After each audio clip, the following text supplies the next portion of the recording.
First things first. President Obama's executive order dated March 6, 2014, clearly states that any person or organization that threatens the territorial integrity of Ukraine constitutes a threat to U.S. national security and foreign policy and will be subject to sanctions. It does beg the question, in what way and why is the Ukraine considered a national security interest of the United States? It's a bit far from the U.S.-owned borders.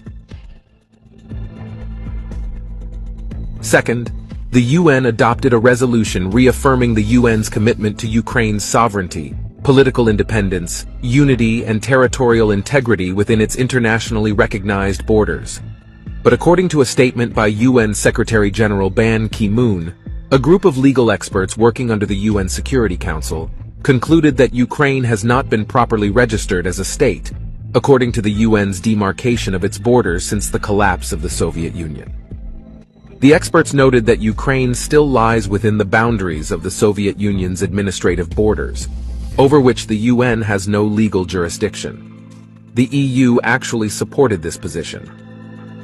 This conclusion, to say the least, raises questions about the legal basis of Ukraine's borders and sovereignty. Russia established the terms of Ukraine's independence based on Ukraine's membership in the Commonwealth of Independent States, the CIS Treaty. Russia has treaty rights on the question of Ukraine's borders, regarding areas largely populated by ethnic Russians, including Crimea, Donbass, and northern Kazakhstan. The CIS treaty recognized and respected each other's territorial integrity and the inviolability of existing borders within the Commonwealth, but conditional on Ukraine's full membership in the CIS. However, Ukraine did not sign or ratify the subsequent CIS charter, which was agreed to in 1993, which means that Ukraine has never been a member of the CIS, having only the status of a founding state of the CIS.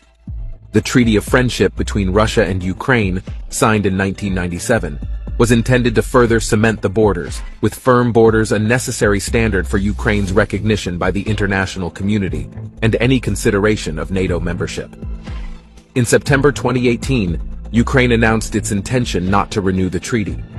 The treaty consequently expired on the 31st of March 2019.